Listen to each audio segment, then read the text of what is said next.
नमस्कार प्रणाम। हम बनी आप सबके रत्नेश बनवाल। ये देखिए बड़ी छोटी सी बच्ची, इनका नाम है काजल यादव।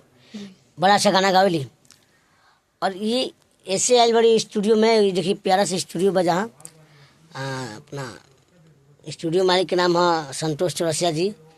तो इनके बुलाल बाटे हमारे जो वेब सीरीज बाटे किराए वाली भाभी, उमें डबिंग करे खातिर। अब क्या बोले, हम नया लड़की इतना भले गाना अच्छा गावली, पुरान गायक बड़ी इतनी अपना क्षेत्रीय में क्षेत्र में ही, लेकिन डबिंग के मामले में मैं सोचा पता नहीं कर पाई हैं कि ना कर पाई हैं। वन टेक में एक बार में डबिंग इतना अच्छा कर रही है जैसे लग रहा है जैसे बहुत पुरान कलाकार बड़ी।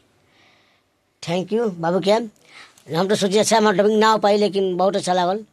जो हीरोइन हमारे साथ काम की बड़ी ओकरे डबिंग कर चली। डबिंग कर कैसा लागल तोरा? बहुत ही अच्छा लगा। हम भी सोचे थे कि हमको नहीं आएगा, लेकिन कर लिए। फिर अच्छा डबिंग का बोला नहीं, डबिंग कर डरा गई, पता नहीं क्या कर। जब आवाज़ सुन ली, वीडियो रख ली, ना हम करम डबिंग करम। तो अपने चंपारण जिला के बड़ी सुगौली के ही बड़ी गाना ना गालू ना। एक आधु गाना के एल्बम का नाम बताओ जौन तू गइलो वो। अभी एक गाना आइल बा दिल देबे कोनो एक के, शीतल जी के साथ बा। अच्छा। फिर पटेल किंग जी के साथ जो इंस्टा पे मतलब ट्रेंडिंग में है, उनका आया है। और मेरा होली का कितना सॉन्ग मतलब अभी लगा है श्रुति करके स्टूडियो, मतलब रिकॉर्डिंग करके अभी लगा है। अभी इन्होंने मतलब बता रही है कि हम होली गाना उन्होंने गैले बानी। हमार गाना देखा बड़ू कि ना, तो नीरज पासवान के साथ रील्स लागल दी, फिल्म में देख ले बानी। फिल्म देखा बड़ू गाना में बहुत हिट गई बाटे। तो देखिए ये स्टूडियो है, बहुत प्यारा स्टूडियो बाटे ना हो बाबू जी। स्टूडियो में आई बड़ी कॉलेज नहीं बना ली रील्स बना ला। इनके इंस्टाग्राम भी बाटे और अच्छा लगा, बहुत अच्छा डबिंग कैली है किराए वाली भाभी के। पहले डरा टली रहा काज में हो कि ना हो, लेकिन अच्छा के लिए डब जो स्टूडियो का मालिक बड़े वो अच्छा करवैले हम। ऐसे ही डायरेक्ट ना कोनो भी काम अच्छा से करीला। अब भविष्य में क्या बात है, खाली गाना गाबू कि एक्टिंगो करबू?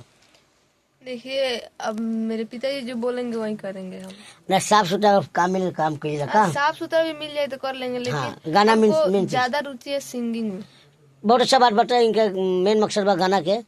तो हम राय थे कि गाना गावा अच्छा से और गाना अच्छा से रिलीज होके लोग जाने तक के। तो काजल यादव अच्छा सिंगर बाड़ी अपने चंपारण के सुगौली के पूर्वी चंपारण के। हमार चैनल रत्नेश वर्मा जो फिल्म्स बा यूट्यूब चैनल फेसबुक पेज बा, ऊपर जो वीडियो आता बा किराए वाली भाभी, ओकरे डबिंग कर चली लड़की। तो बड़ा प्यार से अच्छा डबिंग के लिए लगभग ना कि नया नया लड़की भी है। बहुत हम खुश बन डबिंग करके कर ना। आगे में काम मिल करबो ना।